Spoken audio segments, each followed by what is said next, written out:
Welcome to the Brainstorm with Sparks and Finn, a podcast where we brainstorm the science and philosophy of a new age, an electric universe age, and what it means for the human race, past, present, and future. I'm Finn, sci-fi author, artist, and 1996 champion of the Sit and Reach. And I'm Sparks, physicist, experimentalist, and a man so mysterious that the Illuminati invents conspiracy theories about me. Oh my god. And in this episode, we've got plasma physicist, opera singer, and a man so brilliant when he was born the doctor made him fill out his own paperwork. Ladies and gentlemen, Dr. Michael Clarage. I recently have started to like ballet, but I've not yet made the transition to opera. Yeah. Today's springboard. NASA's recent discovery of giant filaments full of charged particles that connect galaxies. Sounds familiar. Hey everybody, this is Ben Sparks. And I'm Finn. And today's Michael guest Clarage. is none other than Michael Clarage. Michael Clarage. I'm Michael Clarage. Crush! This is a great honor. I personally have been following your work, watching your presentations for almost a decade now. And I think overall, well, there's two things actually I wanted to bring up. You did a Thunderbolts video called The Light of Life. Oh, my That favorite. was a good one. Yeah. That was so good. Yeah. I'm going to take that a step up. Dr. Clarage, that is my favorite Thunderbolts ever out of all the ones. And I'm not trying to suck up or anything. That seriously is my favorite one. That was fantastic. Yeah. Even myself, as I was putting that together, because often the way that things work is, one thing will strike me or one paper will strike me or, one thing will click and I'll be like, and then I just start writing. I learned this probably around the time I joined Sapphire teams, like a lot of writers, like, how do you write? It's such a mystery, right? And after a while, I kind of caught myself saying, when I would have an idea of something to write, I caught myself saying, oh, I'll start writing that soon, or I'll start writing that on the weekend, or I'll start writing that when I get home, or whatever, right?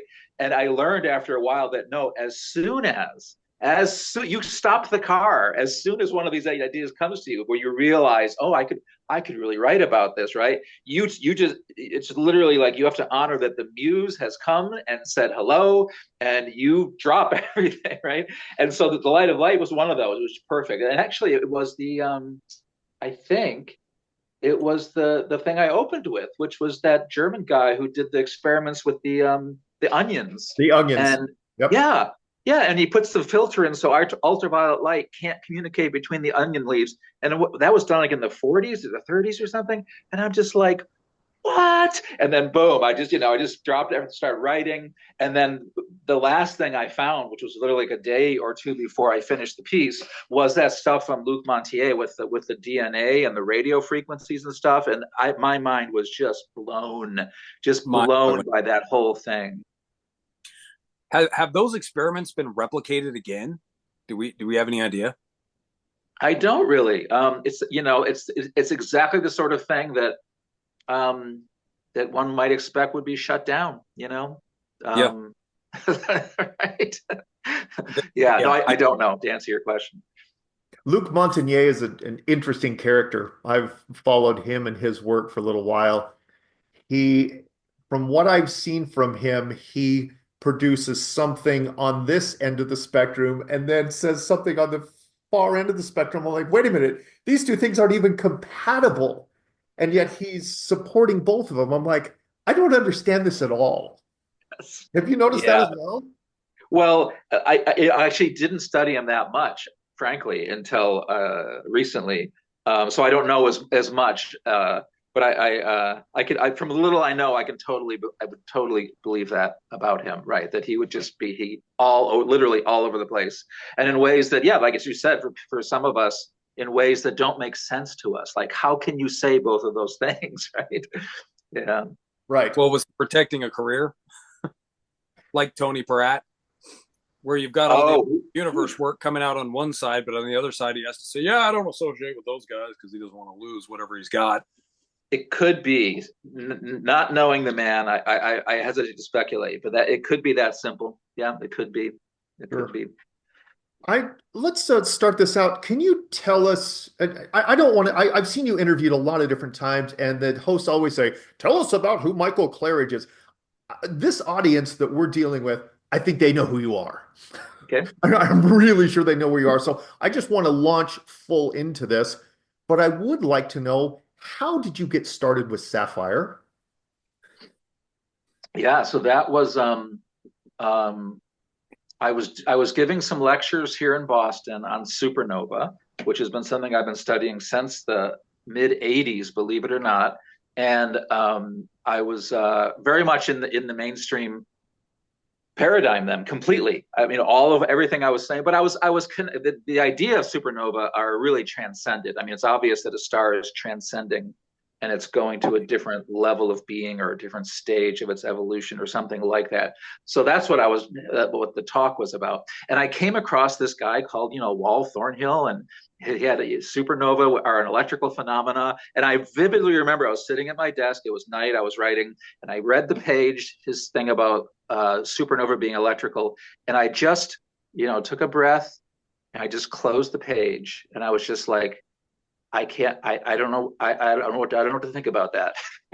And then literally almost a year later, something in me kind of woke up and said, remember that thing? Remember that Wal Thornhill guy?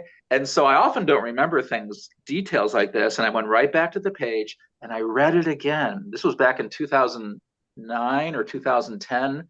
I read it again and I'm like, oh shit, I think, who are these Thunderbolts people? What? And I started, what's Thunderbolts? What's Electric Universe? What? And I could, sometimes when you learn something really new, I don't know about you, but I can feel kind of my insides rearranging, kind of reconnecting. Yeah. And there's a certain speed to it, if it happens too fast, I think you black out or go crazy or something. And I could just feel over like a few months, I would read like a page of every day or two, and I could feel my insides being rewired and being like, okay, so plasma has double layers and all this stuff, and then I went to the Las Vegas, Nevada Thunderbolts conference, which was like 2011 or something like that, and I was like, okay, I'm just going to go. And I'm going to see if these people are crazy, because there's a good chance that they are all completely off their rockers, right? That, or what? So I went to go see, and it was like, wow, some of the people here are a little bit off their rockers, but generally everybody here is pretty smart, and everybody here is really data driven. And sure, there's some theorists running around. I was just like, wow, who are these people? And then I sat down at a bar at the Las Vegas convention thing, and I just order a whiskey, and I'm just like, what is going on? And literally next to me is Monty Childs, who I've never met before, right? Never met him before. We sat down right next to each other, and I just started telling him my experience and my thoughts, and he's looking at me, and he's kind of squinting and looking at me, and I'm telling him my thoughts about the electric universe and what it might mean and why it might be important. And he's just looking at, and I didn't know him, and I didn't know at this time he'd already been contacted by the Mainwarings Foundation to design the Sapphire machine. He was looking for people, to be on his team. I didn't. And thank you. What was your name again? Monty. Thank you, Monty. Right. And so, and then 6 months later, Dave Talbot of the Thunderbolts crew calls me, because Dave and I had, gotten to know each other. He said, Michael, how would you like to be on an experimental team where we're going to put together a group of researchers and we're going to try to replicate aspects of the electric sun in a laboratory? I was like, yes, I think I would like to do that. That's wild. That's yeah, awesome. And it was. And then at the first meeting, it was very funny. The first meeting, I oh, you were Monty? You were the guy I talked to at Vegas? And he's like, yeah, that was me. Good to meet you again. It was very funny. It was really funny. That's fantastic. So it was just, this sounds pretty serendipitous, to be honest. Well, yes, beyond, it's clearly one of those examples where, where we are connected in ways that our eyes just don't show us. We have so little idea.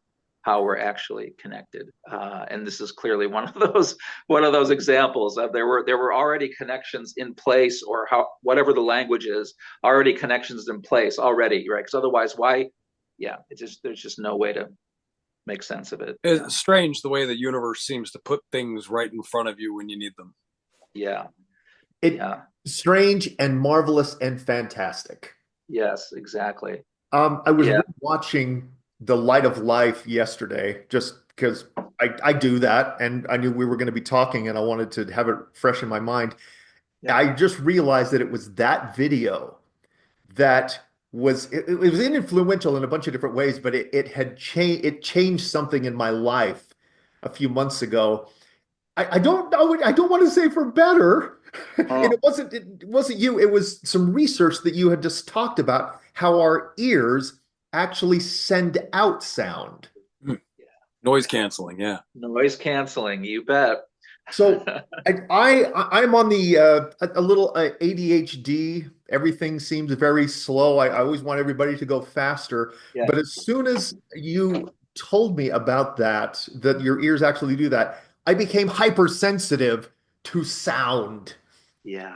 And I could hear and sense things that I just before that were oblivious, because now I know that my ears are doing that. I'm like, oh. And it a little bit freaks me out, because I can hear, I don't want to say I can hear pressure changes, I mean, because that's what sound is. But I've become very aware of how the soundscape all around us constantly changes, as in flux. I'm like, wait a minute, if our soundscape fluxes, what else is fluctuating? Yeah. Yeah. Well, That's a great, right. And I think I probably have a similar thing at those moments when I am more really paying attention to the soundscape. Oh, that is a great way to put it. Yeah, I can almost feel it shifting. I know what you mean by pressure changes. I don't know if that's the right word for it. Yeah, right. You can feel it kind of, and it's wonderful. Well, you and, can listen to music. Focus on the instruments you want to hear. Yes, exactly. I was just going to say, most musicians already know this, right? They're like, duh. But in terms of what else is shifting and what else we're tuning in, when you said that, I had the thought about, there's this idea that, like, it's not just the people we're with that respond to us. It's actually the entire universe that is responding to us. Right. And when you said that about the hearing and made that connection, that's the thought I had, is that our entire being is giving off these noise canceling signals to pick out certain things and block out other things, and the universe is just responding. It's just constantly responding to that. I think you're correct about light too. Does the same thing. Yeah, right. It has those interferences and the dark modes, light modes. One of my favorite things about the electric universe is, and you brought this up in Light of Life, is that when you realize that there is all of this other stuff going on around us that we were heretofore ignorant of, it all of a sudden collapses the isolation that a lot of times we feel. The existential isolation, all of a sudden you realize we are connected. We're connected to, hello, brick wall. I mean, that sounds silly to say, but, in a very real sense, we are connected to everything around us in ways that we were ignorant of. And it's a wonderful, enveloping, warm feeling. At least it is for me. Yeah. Michael, if we could get more training on that, I really firmly believe that some other cultures, it was just part of how you were raised. And so the thought of being lonely, just they didn't have whatever, they didn't have that. They had other problems, I'm sure.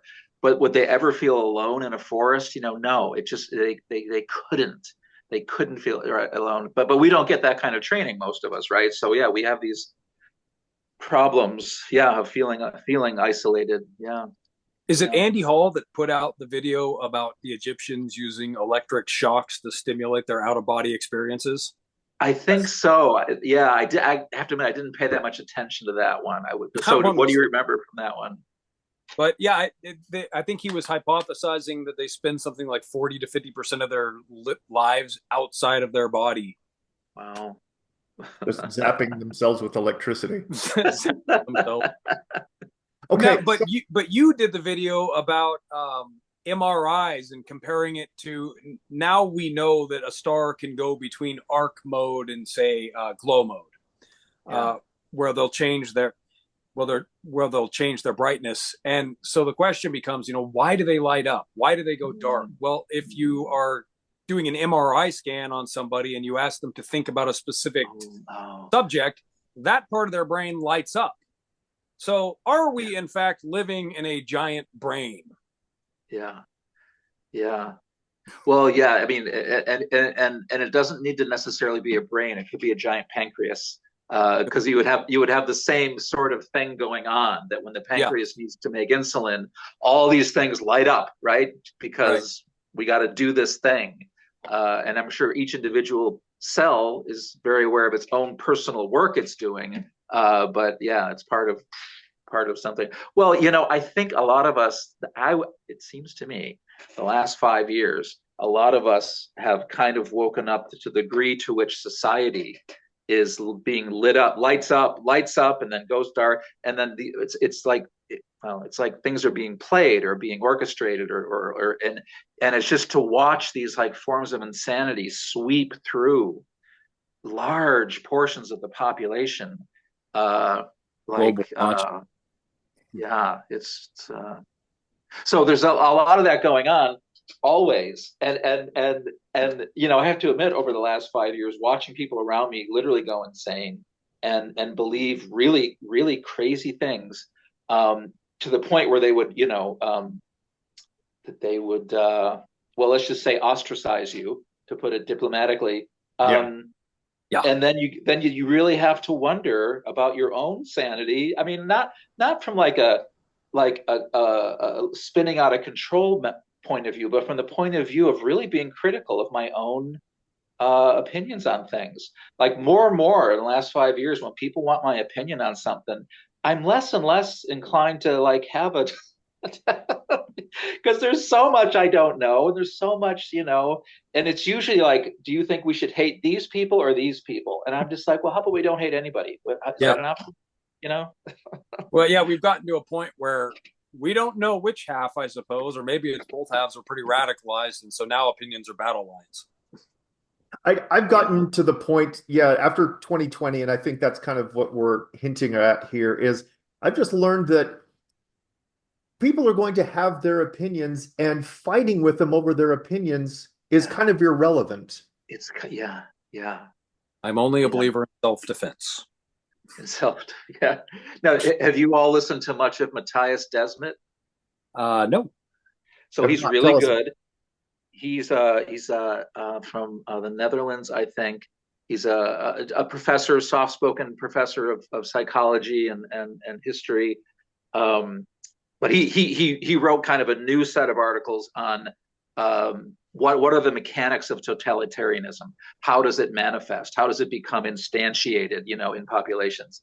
And I learned about Hannah Arendt from him, who was somebody who wrote this about the exact same topic right after World War II, like trying to just look at how did this happen, right? How did this happen? All this stuff. And so the reason I bring it up is one of the things that I thought Matthias Desmet said that was really good is when he talks to people who have other opinions than him, he makes every effort he can in the world to sincerely listen to them, because everyone knows when they're being listened to or not, right? We all know if we're being listened to, right. or if the person I'm talking to is just waiting for me to finish, right, so that I can say my thing, right? So really, just really listen, and then say whatever you think, whatever you find is true, and don't argue with them about it. Just say, okay, and then here's my opinion. I think such and such, and try to be as true as you can to whatever your opinion is. And so I've been trying that. Something about the way he phrased, I've been trying that, and it really has helped a lot. And I'm kind of going what you said about like not arguing, not battling people over their opinions. I mean, what first off, they're not asking. They're not asking me to battle them over their opinions, right? So, yeah. Find out what team you're on. Exactly. Find out what team you're on. Yeah, yeah. Right. One of the I did a lot of improv stuff, and one of the things I talk about improv is just what you said, is listening. And they have their own little mechanisms for it. They call it yes-anding, where you agree with someone that is talking to you, and then you build upon what they said.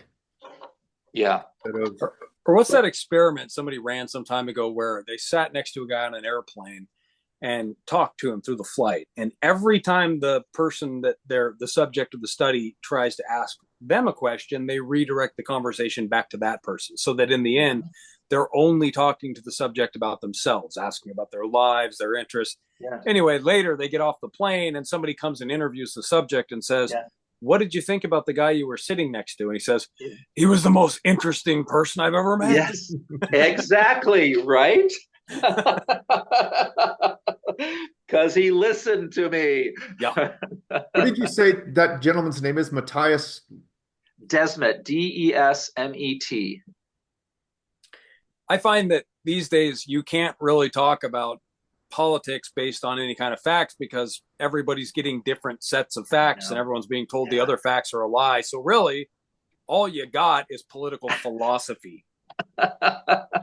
Isn't that strange? I've had the same experience pretty like within this last year, really having to accept that just what you said, that I try to listen to a variety. I really do.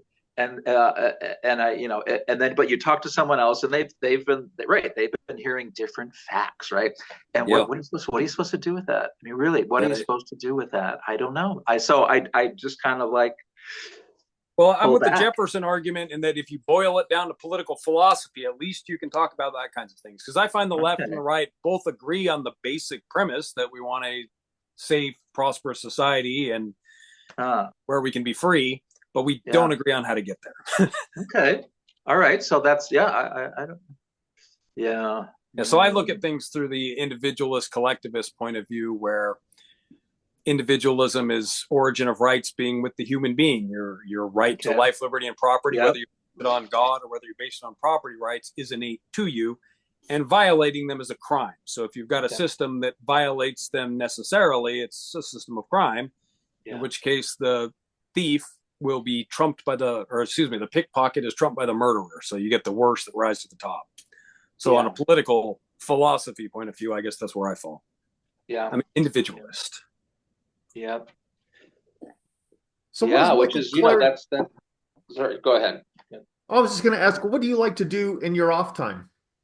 Well, right after this, I'm going to band practice. So I have always one or two bands that I have going. The one that for tonight is we play mostly Irish music. And I bring more the traditional Irish music to it, and then my bandmates bring the rock and roll. And we are literally looking for our sound. I don't know if you ever saw that wonderful Jimmy Stewart movie, The Benny Goodman Story. It's a great little movie. It really is. And so one of the things I learned from that movie is Benny Goodman, I just assumed that he just woke up one morning and wrote big band music, right? Because I knew nothing about the history. And the movie shows how, no, he was looking for that sound for years, and forming bands and dissolving them and forming them and dissolving them, going broke, making money, years. And then finally he, eventually comes to this thing that we all recognize as, oh, that's that classic big bang sound. Yeah. Oh, I love that sound. Right. And so my point being that this Irish band of mine, we are looking for our sound. And so it'll often lead to these strange gigs. We're up there, on stage, and we're trying to figure out what we're doing. And like, well, more electric guitar in this one. I don't know. Is this one more flute? And then we'll literally switch instruments in the middle of the song. Here, Dave, you take the guitar. I'll take the bass, and sometimes it doesn't really sound good. And like the other night, Friday, we played at this pub. Boy, were we good. We were just like on fire. It was just, it was just great. That's a big part of my life is music. I just started playing myself a few years back.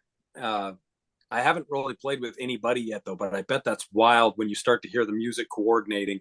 It is nothing like it. that so yeah, in you going? 2020 when things fell apart, the band I had at that time fell apart for other reasons also. And then for about 6 or 7 months, I was just playing music at home alone like everybody else, right? And then after about 6 months, I was like, this is nuts. I cannot sit home and play music alone. I just can't do that, right? So I put an ad in the paper, and literally the next day, my now bandmate was on my porch, and we were playing music on my porch. And but as somebody said, the music is easy. It's keeping the band together that's the hard part. Yeah. As soon as you find out they believe in black holes, what's left to do, Yeah. So we've gone through our share of drummers and bass players and all this stuff, and it is hard. It's actually hard to keep a band together for reasons. Yeah. If the universe as we know it is the molecular structure of a giant object in a higher realm above us. Yep. And if when a star goes from a glow mode into a arc mode, that means activity. Yeah. Isn't it strange that around our star we happen to develop carbon life that is capable of higher thinking and seems to be working out some sort of mental challenge, species-wide mental challenge, whatever that may be? Yeah. Might that be how thought happens? Like deep down in our molecular structure, little arc mode stars are forming and evolving thinking life that is informing our thoughts. I think it's very useful. I think it's very useful to have such thoughts as you just expressed. Because we have no idea. We're so ignorant. We're so small, and we're so ignorant, and we don't understand scale. So what you just described was what I heard. It was a wonderful kind of laying out of scale, that there's small worlds inside of other worlds, inside of giant worlds. And that is one of the things we need to do to resurrect science. I think I've said this in some of my videos. Science is just about dead. It's like literally, gasping. And cosmology was dead a long time ago. And so how are we going to resurrect it? How are we going to get life back into it? And so what you were just describing, I think that's one of the ways we get life back into cosmology. Yeah, that Russian doll theory of universes within universes, but it's the only thing that really succinctly describes infinity in a way that at least I can comprehend. That's cool. That's a great connection. Right. And electricity is the only force we know about that is scalable, as far as we know, to the infinite degree in either direction. So it's a Fabbriconi sequence up and down. It's a pretty amazing, isn't it, how scalable electricity is? It really is. It kind of seems unique, doesn't it? In what we understand about forces. It does seem like, wow, really? Like over 40 orders of magnitude? What? Yeah. What? And Ben describes how everything has electrons in it, and all electrons are moving. All of them are chasing each other. So therefore, everything involves charge differential. Yeah. Seems like a theory of everything to me. So what's left to work out before Electric Universe could be considered a full-fledged model, if it hasn't already? That's a great question. That is a great question. We are, it's an excellent question. On the one hand, maybe what has to happen is a bunch of people need to reinterpret everything in terms of electricity. So by that, I mean, for example, there's so much data that our telescopes have collected over the last 40 or 50 years or something. And all of that data has been interpreted in the lens of a gravity cosmology, right? And so everything. And then occasionally you throw in magnetic fields. Okay, so gravity and some magnetic fields. And every single and this gets back to why argue with somebody over their opinions, and why argue with that whole world of people who've done all that. It is a phenomenal waste of time. And what we need to do is put our attention on reinterpreting all that data from the point of view of electricity, right? So a perfect example is the when the Herschel and Planck telescopes went up 13 years ago or something, and all the filaments, I don't know if you remember that, all those filaments were discovered. Those were never seen before, right? That was brand new. And the poor gravity cosmologists, just all these gymnastics flipping around trying to explain how gravity can make filaments, that stretch for 10, 20 light years. Gravitational collapse along dark energy scaffolding. Right, exactly, something like that. Or just admitting that there's nowhere near the amount of mass needed and all this stuff. So that's a perfect one to reinterpret, right? To reinterpret that with the idea of you pass an electric current through a dusty plasma. Okay, how much current do you need? Great question. If you pass that amount of current through it, how does that affect the temperature? All these things need to be looked at again. That would make the EU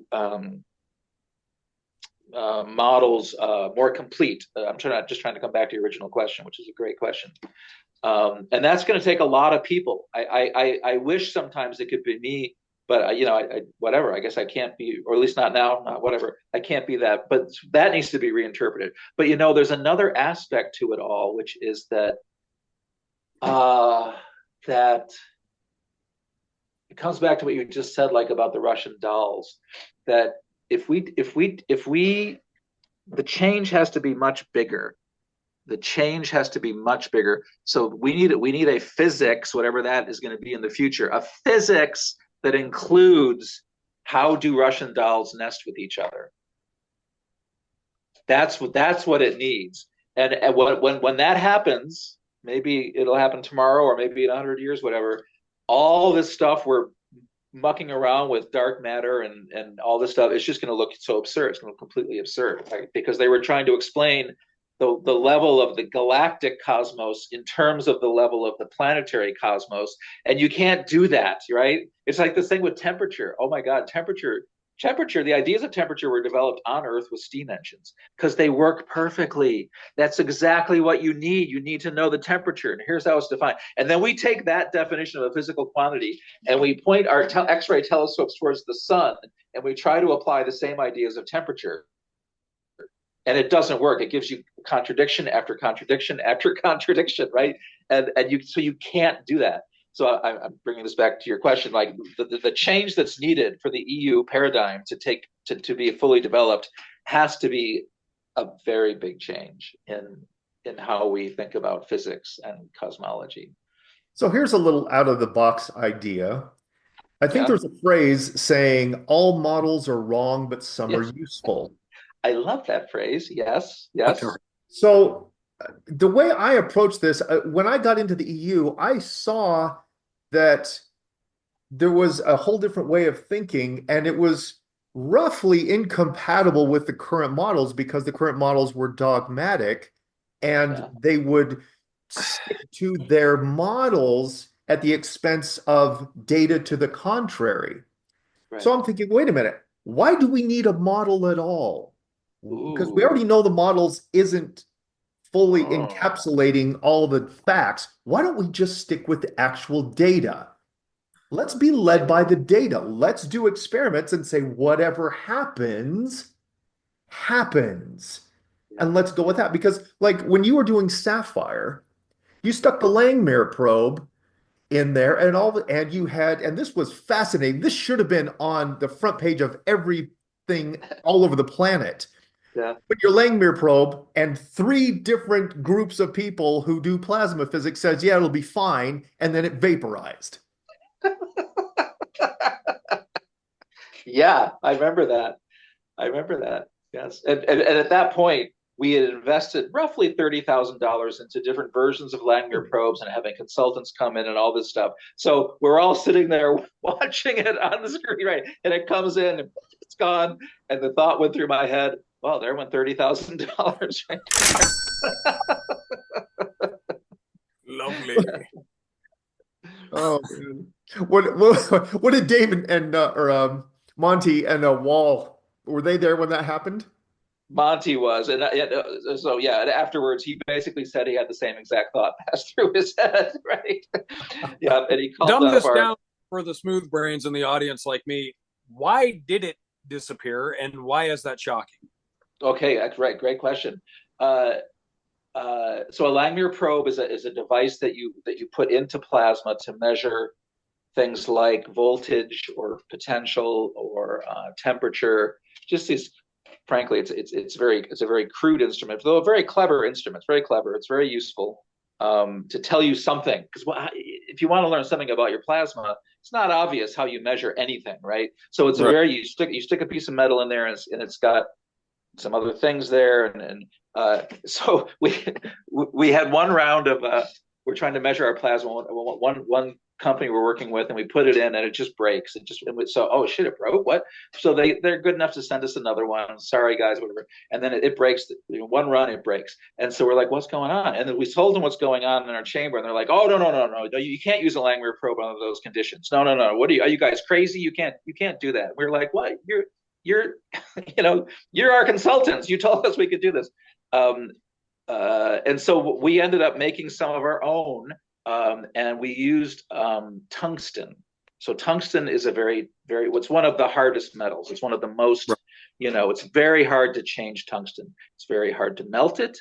It's super hard to boil it. You can throw acid at it. You can, pulver. It's one of the metals you go to when you want to be like, okay, put in the big guns. Sure. And so we build it. We're putting it in. Actually, we were getting a lot of good data. Luckily, we got a lot of good data before. We're putting the probe in and out of the chamber, moving it around, collecting potentials, graphing the potential curves. Oh, look at this! Wow, this is all. And then Monty's like, "Okay, bring it right up to the anode. Do it. Okay, bring it up." So we bring it up to the anode, and when it gets a millimeter away, there's this bright flash. Boom! And then when the cameras recover, we see that the probe is sitting there, and the whole tungsten bit, the whole 1 centimeter of tungsten that used to be there, is just gone. It's just gone, right? So what was the reading? What was your voltage reading right before that happened? Yeah. So that particular round of experiments, they were hundreds. It wasn't anything super extreme. Hundreds of volts. Yeah. Why would it vaporize it like that then? Well, that's a great question. That's the part we don't know. So what we did find, because then we dug a little bit. So they're named after Irving Langmuir, who was this he is one of my heroes. Irving Langmuir, early part of the 20th century. He is a physicist. He's working at, was it Bell Labs or General Electric? I can't remember. Working at one of the big, and so he's both inventing new science, and he's helping corporations build awesome machines that are making lots of people rich and giving lots of people jobs. I mean, I just like, yes, I want, that's a life, right? To be in new physics and making sure people have jobs, and just love it. So he's doing this. And so he had a few papers that they weren't called whatever. He would write up these technical reports for GE, technical reports. So you can go find them. And there was one report where he talked about his tungsten vaporizing in a hydrogen plasma. And he did these energy calculations on it, on how much electrical energy was going in, how much hydrogen was there, how much tungsten was there, how much energy was given off. It was rough-ish because it wasn't like he was expecting it. And he concluded that there was a lot more energy given off than you could explain with a chemical reaction. So he kind of left it at that. He didn't say there's transmutation. He just said, wow, so this is like 30 times more energy than could possibly be released in any kind of a chemical reaction. And that was it. That was, he didn't. So when I found that after our little tungsten experiment, I was like, oh, well, I guess we're not the first ones to see this.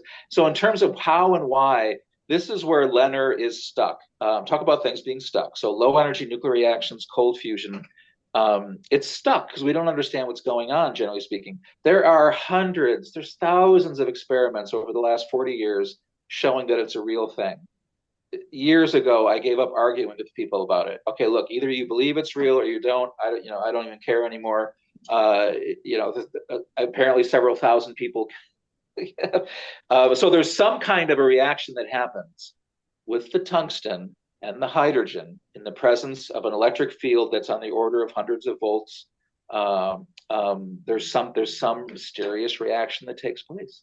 Is this what Don Scott's describing when he's talking about double layers that are forcing the charged particles in further into the cylinders and increasing their speed each time until they reach a pinch point in the middle and you get a nuclear reaction?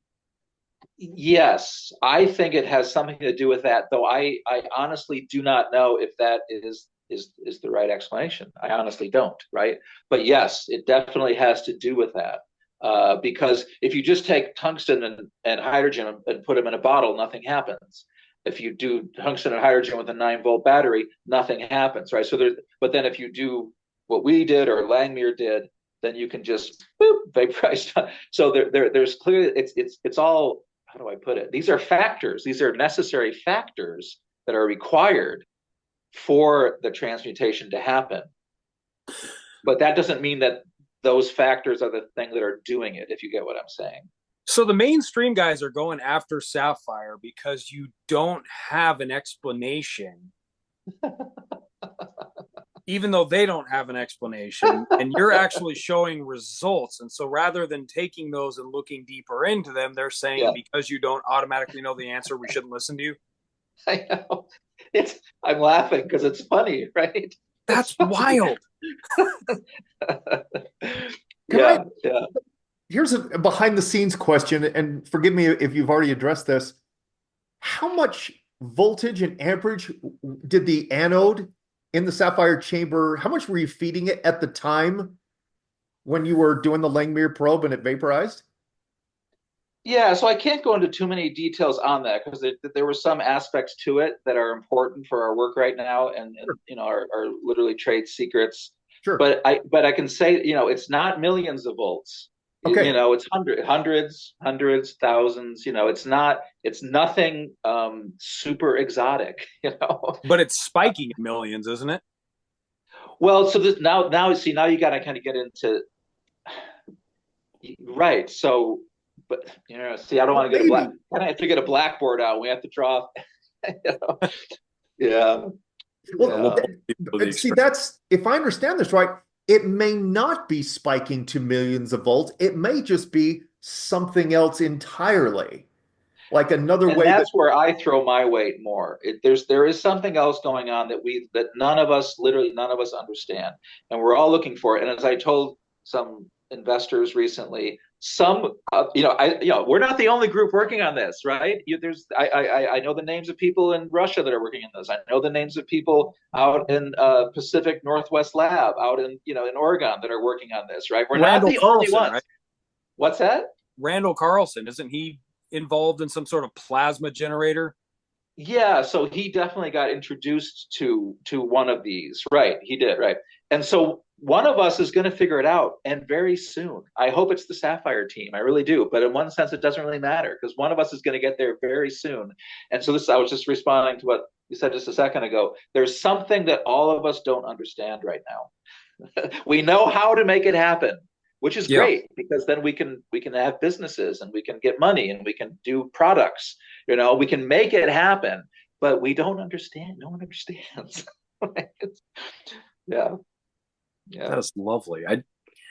That's why I like the electric universe model. It's like the only one that doesn't make shit up when they don't know it. Pardon my language. Yeah.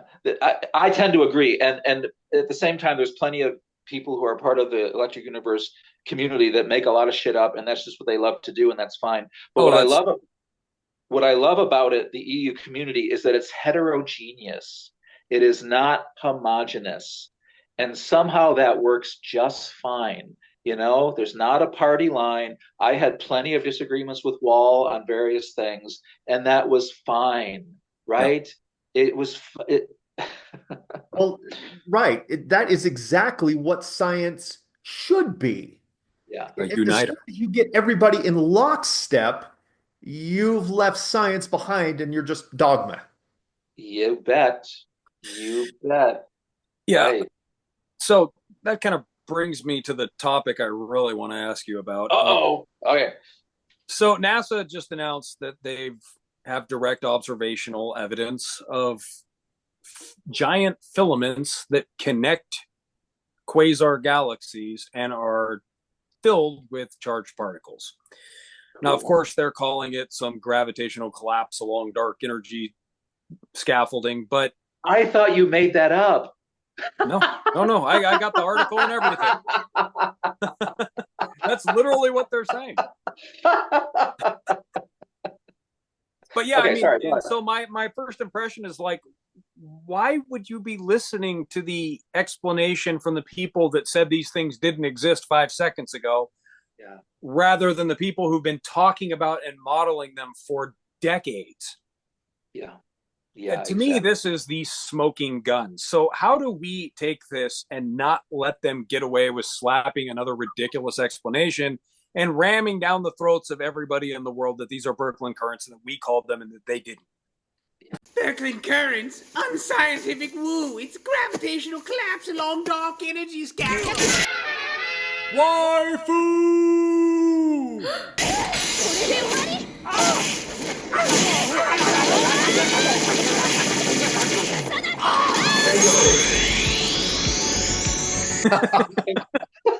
A few moments later.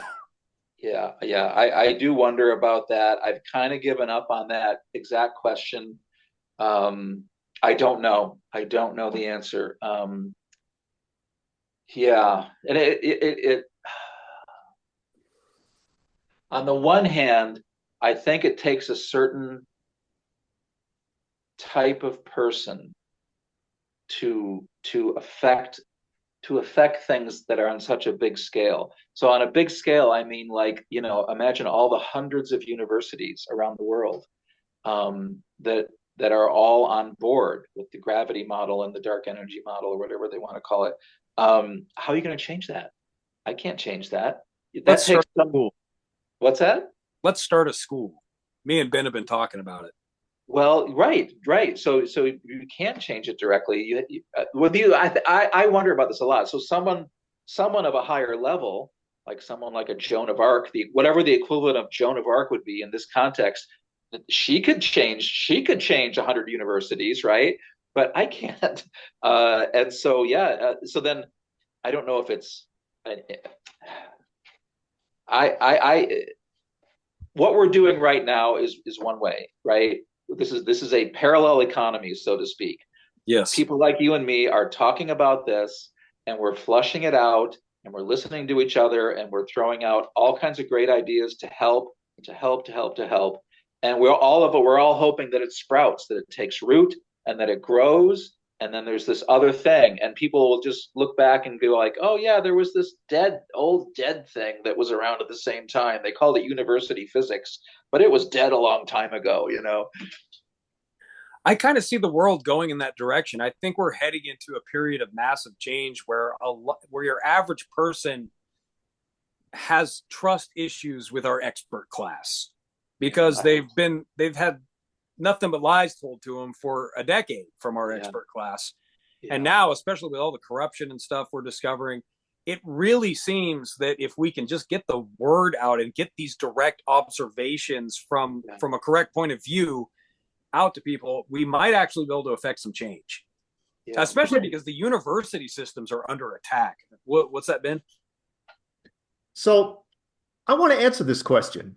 And it may sound a little devious, but it's what I've noticed. Humans, especially when they talk to somebody who has a doctor in front of their name, or are wearing a lab coat, or even just who trusts you, if you just say a thing as if everybody knows it, a lot of humans will just start bobbleheading and go, okay, all right. I've actually stopped telling people, hey, there's this new thing. Did you hear about Saturn and Jupiter and Mars and the electric universe and plasma? I don't do that anymore. Yeah. I will just say this matter-of-factly.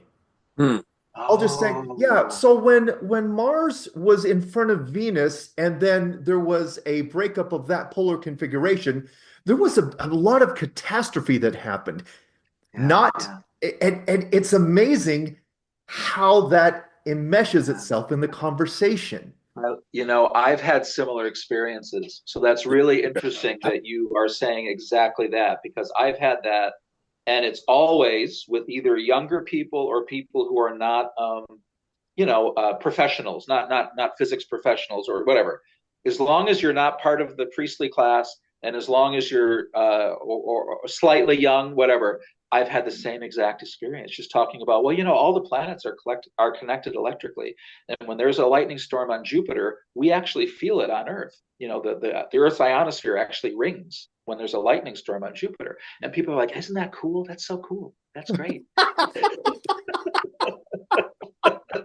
But that goes a long way to talking about human psychology in general, because like I can get into any building I want with a ladder and a clipboard, and you guys put on a lab coat and immediately you've got a receptive audience. Well, humans are made of alphas and betas follow. And I think what's going on in society right now is there's a great reordering of who the alpha wolf is in society. And I think there's going to be chaos for a while, but I think eventually betas will fall in line with the new mainstream. I need to go back. Hold on. You just said something there that I really want you to double down on, because I didn't know this. Lightning storms on Jupiter causes our atmosphere to ring? It's so sensitive. The whole system is just outrageously sensitive. And this was the one that what I got started on this was long ago, whatever, 10 years ago. This was in the 50s or the 60s, maybe. There was army people down in the Antarctica, and there was army people up at the North Pole doing their army things. And the guys in the North Pole saw this very peculiar signal. They're monitoring the ionosphere, and they saw this very peculiar signal, dun, dun, dun, and then they recorded it, right? And so somehow that became a topic of conversation. Somehow we're this, what's that, this and that, and somehow the people down in the Antarctica got part of this conversation, and they're like, "Oh yeah, we were restarting our generator. And that's us restarting our generator." And they had their data on it.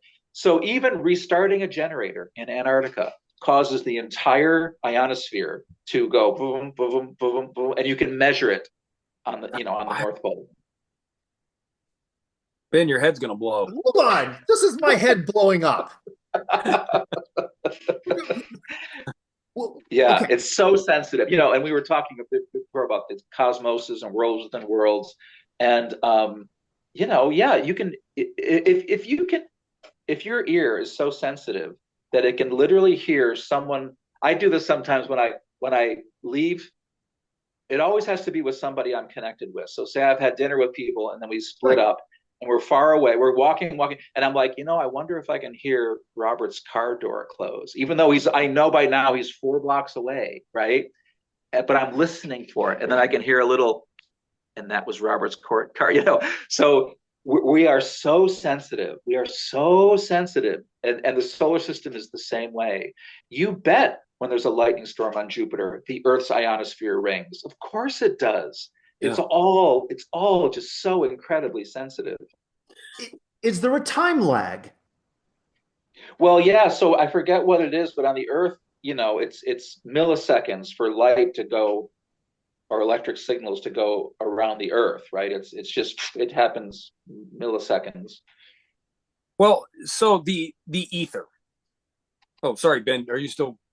Go ahead. Still having my mind blown here. So, what piece of equipment, Michael, did they use to measure this? Do you know? I don't. I think it was just literally a radio antenna. They just had a radio antenna, probably the size of whatever, 20 by 20 or 50 by 50. And then they were just pointing it up, just measuring the ionosphere. Yeah. Okay, my brain is going like 5,000 miles an hour right now and just coming up with different things, because you and I both know that the radio wave propagation is all about wavelength, and that you have to have the right length of antenna to receive that particular wavelength. Yeah. It seems blazingly obvious that if we had a field of antennas of all the different possible lengths that were reasonable, the amount of data we could receive and learn about the universe would just be exponential. Yeah. Would it not? Or am I up a wrong tree? No, it definitely would be. And but I think what I've seen, at least practically speaking, is that somebody has to build them, and somebody has to figure out the mathematics and the electronics, et cetera, et cetera. And so you kind of get these it's like a step function. Like there'll be nothing, nothing, nothing, and then some people will start rolling out antennas that are have this property to them, and then people are working, and all of a sudden they roll out a new kind of antenna that has a larger, wavelength, whatever. But it's kind of happening in waves, is what I see. Okay. Okay. Speaking of people doing work, what can you tell us about what you're doing right now? Yeah. So right now, on the Sapphire side, we are putting our attention on a couple of very exciting things. One is nuclear waste remediation. This whole world of low energy nuclear reactions, you are modifying nucleuses. That's what you're doing. Right. You're changing nucleuses. And so can we apply that? Or of course we can. How do we apply that to the question of radioactive waste? And so I'm so excited by this branch of our work right now. We're talking to the U.S. nuclear agencies. We're talking to the Canadian nuclear agencies. We're starting to get plugged into the national labs, just meeting people. Hello, we're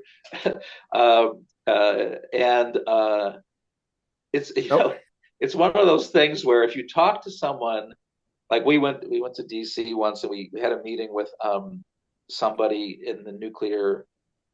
I forget the names of these agencies, whatever, the nuclear agency, and we were trying to talk about this, and he was just like, no, because you know why? Because nuclear power is not dangerous, because no one's ever died from nuclear power, because and so it was just so fascinating to see this, relatively powerful person in this world completely closed to anybody wanting to talk to him about cleaning up the mess. It was just such a lesson in, how things get done. Because we were very naive. We were like, hey, this is good for the world. Exactly. We have a way to remediate nuclear waste, That's like, it would be very beneficial for nuclear power. Yeah, it would be so. Yeah. Okay, so you said you're working on two things, and I want to get back to the second thing you said, but I'm going to have to play devil's advocate here, because that's not the first time I have heard someone say that nuclear waste isn't dangerous. Oh my gosh, really? Wow. It's not the first time. I used to watch a guy that would go on stage and eat a bottle of uranium pills and hold a bottle of caffeine pills and he worked on the Manhattan Project. Yeah. He used to go swimming in the cooling pools, and he was making the case that uranium was actually not bad for you, but it was very valuable. So they were spreading the rumor that it was bad for you and locking it all away for themselves. Well, well, caffeine is incredibly dangerous, right? That much caffeine will kill you. That's very true. But this is a strange thing, and but we've had enough. I know it's a good lesson for me, and I think for anybody, that these giant things like the U.S. government and the nuclear power, we treat it like a single thing, and it's not a single thing. It's made up of all these different, and the different parts don't even know about each other. The different parts are just like, and so there's that. If you can easily end up talking to the wrong people about all of this. And we actually just talked. It was this month. We talked to somebody at the Canadian nuclear who was just like, yeah, if you guys can help us with this, we need your help. We need your help because we don't know how to solve this problem. Yeah. Okay, so what's the second thing you're working on? Well, it's related to that in the sense that anytime you're changing nuclei, you're going to be giving off energy, right? And so we're actually honestly not so interested in getting into that space. The world of energy production is filled with vipers and demons and crazy people and people with no conscience. And so but we're paying attention to what's going on with the energy in our chamber, and debating whether or not to try to optimize what we're doing for energy production. But like I said, that's a very scary. It's actually more scary than the. Yeah, most people that have good, efficient ways to produce energy don't last long. Exactly. Right. So do you, okay, and maybe that's just the answer right there. I was going to say, what's stopping you from just doing it yourself instead of working with people, asking permission, doing it? Why can't you just do it yourself? Is it because it's literally suicidal? Suicidal? Yeah. Oh, shit. So that's my answer. I'm not going to speak for anyone else on the Sapphire team. But that is my opinion on the matter. It's just not, I mean, I know enough history of Leonard. Well, this could be a good time to bring up my observations about meeting Monty at the 2016 Elegant Simplicity. Yeah. Outside, he was very forthcoming with all the wonderful things Sapphire was producing. And when I saw him in the elevator later, he was sweating bullets right about to give his presentation. And when the presentation came up, it was noticeably less robust than we expected. But Don Scott had borrowed some of his footage to put on his presentation before, and he showed us far more than Monty showed us. And I recall asking Monty about, I had just arrived at the conference. It's dark out. He's out on the patio smoking a cigar. And he's telling me about how this thing is spiking in millions of watts of energy. And I said, so this is producing more energy than it's taking in? And he says, yeah. And I said, how come you're still alive? And he says, well, it's funny you should ask me that. And he said, when I was on the way down here, the CIA gave me a call and asked if I wanted protection. And I said, well, and Monty says, do I have a choice? And they said, no. So one wonders if he got a last minute, I don't know, warning. Yeah. And I honestly don't know. It's very possible. It is. The CIA has, for a while, they had someone, I don't want to say stationed in our lab, but basically stationed in our lab, right? It's not the right way to say it, but that's kind of what it amounted to. The U.S. Army has made it clear to us that they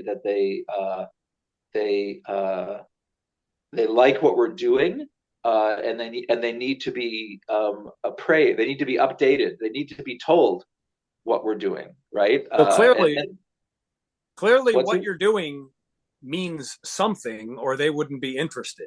Yes, exactly. Right. And on the one hand, that's their job, and I really don't fault them for it, whatever. If it was my job to run a country, this is exactly the sort of thing that you need to know about.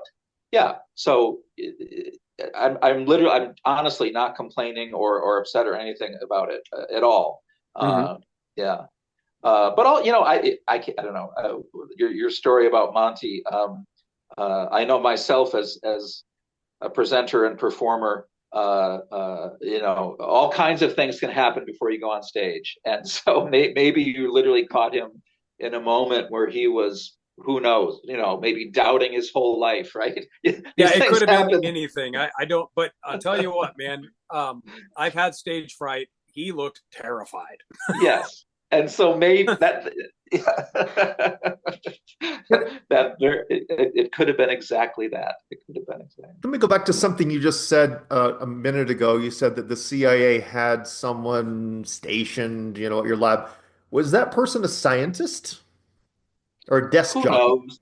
I don't know. The guy gave me the creeps. I had dinner with him. We all had dinner with him once. After that, I literally couldn't even look at him. I didn't want to be in the room with him. I don't know anything more about him that I learned in that dinner.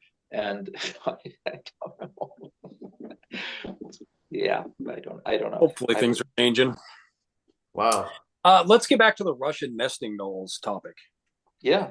So the ether, the way I've heard it described by some is that it's a field of collapsed charges that are basically frequency and vibration vortexy of frequency and vibration going up and down in all directions infinitely. Okay. Could these be the little tunnels that connect the different quantum levels of existence and pipe energy between them? So we have a field of collapsed charges from which the physical world arises from when the correct conditions are met. Yeah. No. What I like about that is where it's going in me is we don't understand how matter comes and goes. When back in the 20s and the 30s, when the whole idea that you can have nuclear transmutations and with Einstein's E equals MC squared and stuff, I mean, it's hard to put ourselves back in that time frame. But the thought that you could just make matter disappear and then it would come out as light. I mean, that's just like, but now we're like, well, of course, E equals mc squared and blah, blah, blah, blah, right?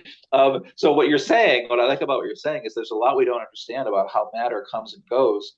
And so when you're changing levels, like say from the galactic level down to a solar level, how does that galactic energy get transferred down to an individual sun?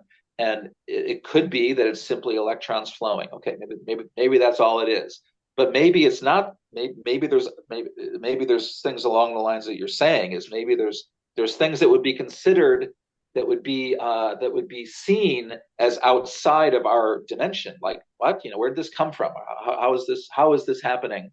But it doesn't mean there would be any there wouldn't be any there wouldn't be any loss of energy. It would be how you pipe the energy from one level to another level. Okay, with that being said, the current standard model says there is no ether. Michael Clarage, is there an ether? Yeah, I don't know. My brother, who's also a physicist, gave me this beautiful, amazing book that was published in like 1920, I think, maybe 30, kind of collecting the various theories of the ether that had been prominent up to that point. And I had no idea how much work there was by physicists all over the world on what is the ether and how do we measure. Me, like a lot of physicists, you go through school, the only thing you learn about the ether is there's this thing called the Michelson-Morley experiment, which, what did it show again? And it's always very confusing to try to actually figure out what it showed or didn't show. And then you have Einstein and Maxwell who don't require an ether. That's all you learn. You don't learn anything else about what is the ether, right? So I do not know, because I now understand that I have not been educated on what the ether is or could be. And that's an entire branch of physics that used to be understood, and I received nothing of it. It's Can I throw 2 cents in this and just have you weigh on this? Yeah. Michelson-Morley, when I looked at it, and for those of you that don't know, I mean, physicists know exactly what we're talking about. For everyone else, I'm sorry, you're just going to have to go look up Michelson-Morley to understand what the hell we're talking about now. Rotating table. Yes. With light reflecting around it. Mercury. Diffraction patterns. Right. It's an interferometer experiment. Michelson-Morley set their standard of zero ether at like 27%. They no, I'm sorry. They set it at like 30% and they measured 27. So according to their definition, they didn't measure the ether. Yeah. But did they actually measure ether? Yes, they did. It just didn't meet their standard. Yeah, I didn't know that. No one ever tells. I did a Thunderbolts about that, and the conclusion of my Thunderbolts was that it absolutely showed an ether. Wow. So there's more. Wow. Dayton Miller. Are you familiar with Dayton Miller? Either of you? Yes. No. Dayton Miller redid the Michelson-Morley experiments with more sophisticated equipment, more sensitive equipment, and he absolutely measured the ether. I'll send you that teapot. It's a good one. So here's the other thing. For the layman among us, you can take all of that aside. You can just put that aside and go with this. Just go with the philosophical understanding of this. Light is a wave. It has wave properties, right? We know this. We can measure this. Sound is a wave, and we have all indications. We understand that sound and every other wave travels through a medium. Okay? Travels through a medium, except for light.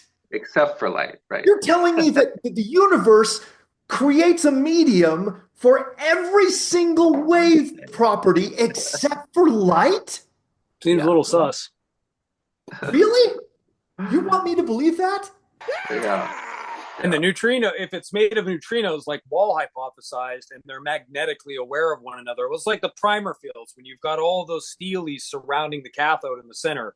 If you even touch any one of them, they're all wiggling. They all feel it. And so how do we orbit where the sun is now as opposed to where it was 8.5 minutes ago when light left its surface? Right. Does. So we're getting that information immediately, so it makes sense that there is a web of neutrinos between us so that the bodies in the solar system and galaxy all know where each other is in real time because they daisy chain magnetically. What's the old adage? If you're holding a jump rope and I'm holding one and I whip it to you, that's a wave and it's very slow. But if I yank the rope, you get that information immediately. Yeah. Yeah. That's a very good way to put it. Yeah. Yeah. Yeah. And, and also there's this thing we're talking about the Russian doll thing again. I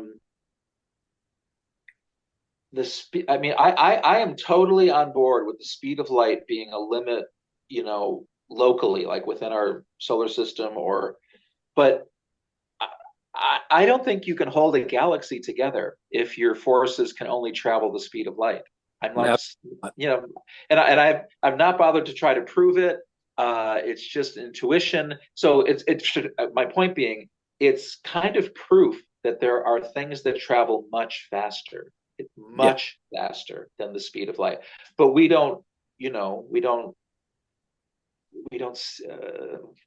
it. We don't know about it until we look like at other galaxies, and they're like, oh, there's got to be something that's holding this together, because it would be like, if your blood only flowed, say 1/100th of its current speed, right? Your body couldn't hold together. Your body would literally die. You would fall apart and die, right? Yeah. There has to be a certain speed that you connect everything with. Otherwise, but if everything's interconnected magnetically, it's not even about speed. It's just about interconnectivity. So with the magnetic interconnection, I looked a little bit, like you're saying, of the jump rope, right? So do you think that's in the Maxwellian world of light and E fields and B fields? Sometimes I think that's this difference between a scalar wave and the one you said about the wiggling, transverse. The wiggling one. Yes, transverse. Please explain what a scalar wave is. My buddy Norm's always hitting me with this, but I don't fully understand it. Well, I don't either. So I was just asking if you did. So that's fine. We don't need to belabor it. Sparks. What's a scalar wave? Well, I think it's what you said about the jump rope is what I think. But I'm not. That's why I wanted to ask you. So I don't know. So the jump rope thing, just real quick, when you do this, that's a transverse wave. When you pull it, that is a longitudinal wave, compression wave. Okay, they are faster. I've read a bunch of different things about people talking about scalar waves. We talk about electromagnetic waves as electrons doing electron things, vibrating, right? Sure. There is a nucleus. The nucleus, there is not sitting still either. When that nucleus vibrates, that is a scalar wave. It's whatever the nucleus is made of, the charge of the nucleus. When it goes like this, it sends that out. Now, is that my opinion? No. That's just my words dumbing it down. Oh, I see. Okay. What's interesting, and this is going to get a little technical here, I apologize. You know how Maxwell's equations were watered down by Oliver Heaviside? Yeah. You familiar with this, Matt? Oh, yeah. Okay. I went and looked those up, and I'm not a huge mathematician, but I could see what they did. there were 20 equations that explained electromagnetism. 20. Oliver Heaviside dumbed them down to just a handful.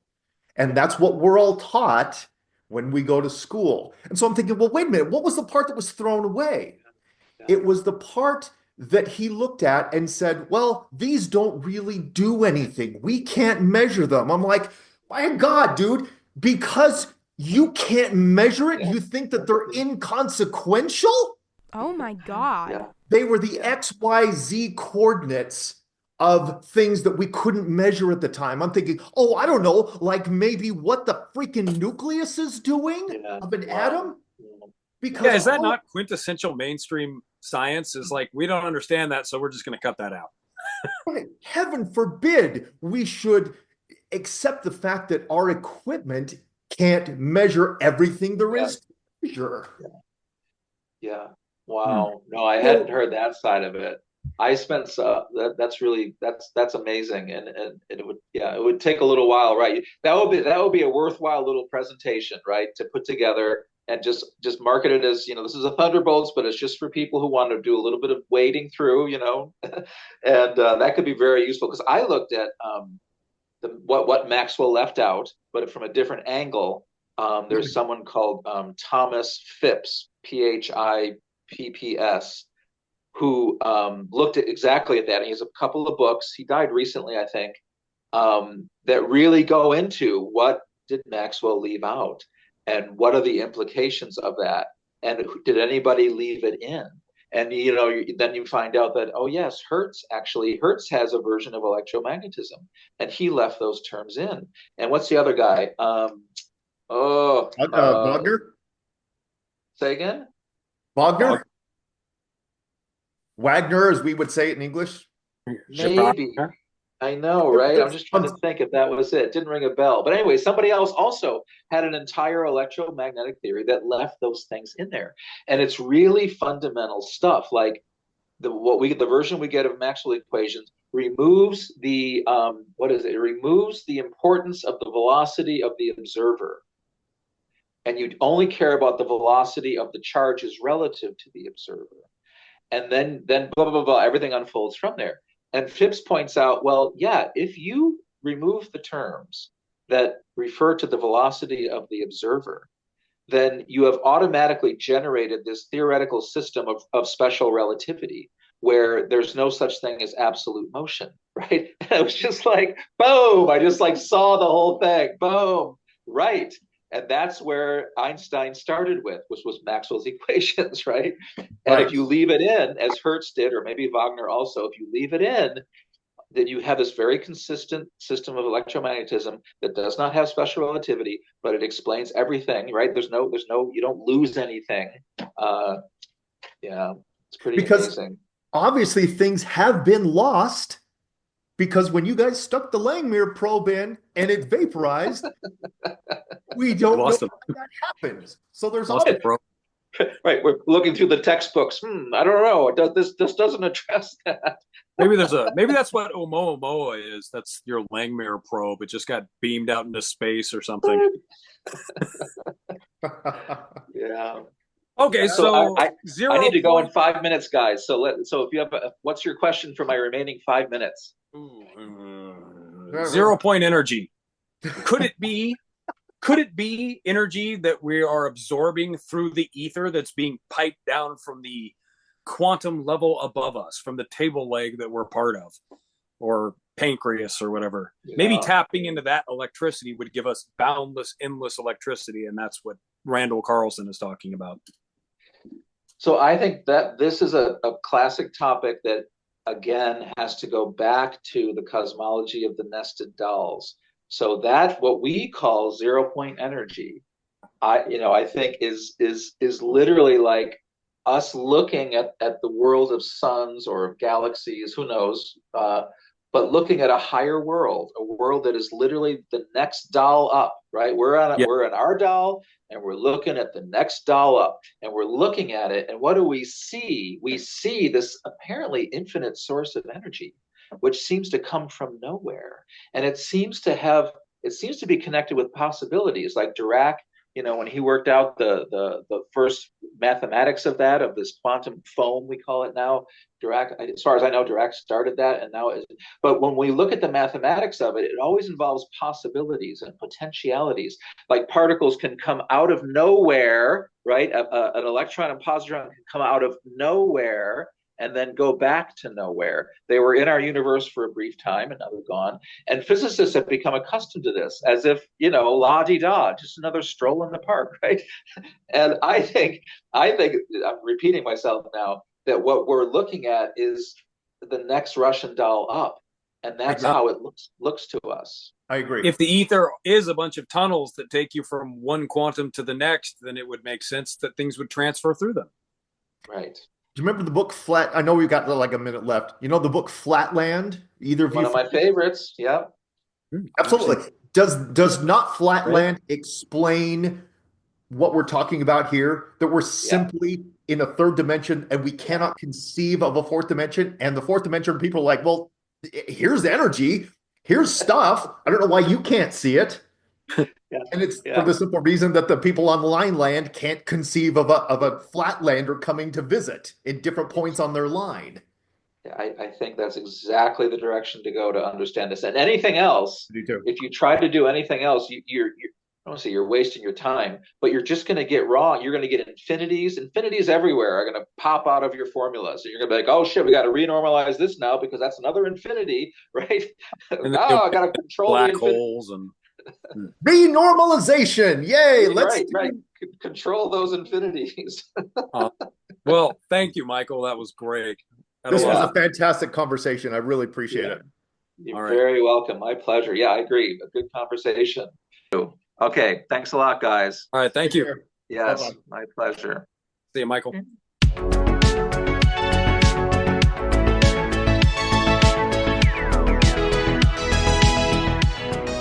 Thanks for listening to the Brainstorm with Sparks and Finn. Hope you learned something new or found some food for thought.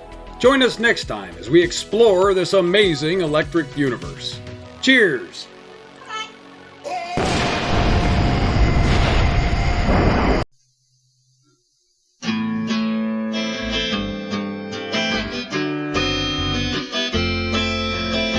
I was never told to never back down from a fight, so I never gave up. I never took defeat. I never learned to ever give up, so when I got knocked right back down, I always stood up on my own 2 feet.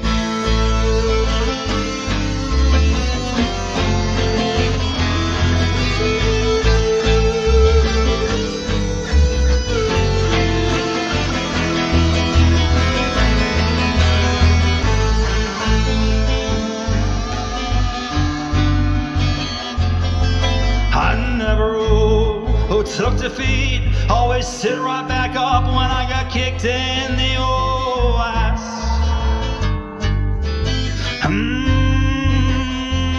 When I was all younger, I saw the moon, I saw the old sky, I saw everything that a young man dreamed about.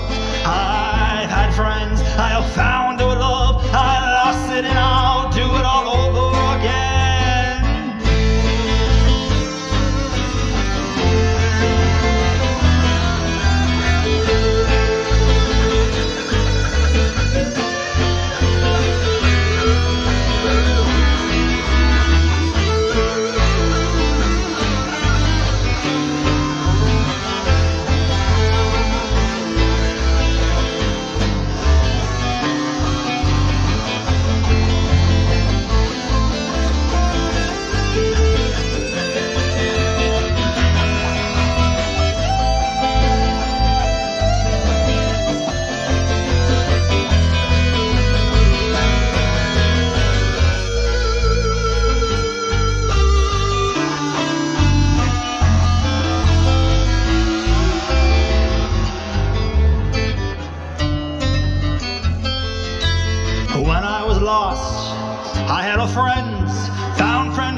up, I never was found. I never took defeat. I always stood right back up on my ass when I got knocked right back all down.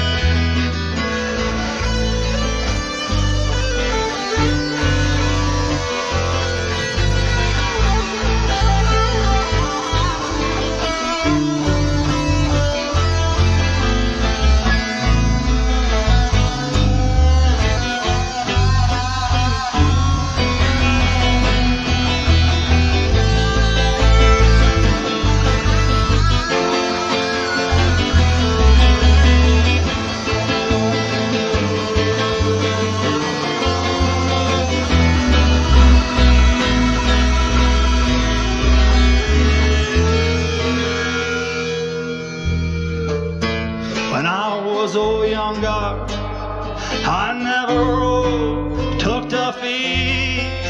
I always fight the good fights, never took the bullshits. Always got right back up on my ass. Oh, they all said to always give up, and I said no.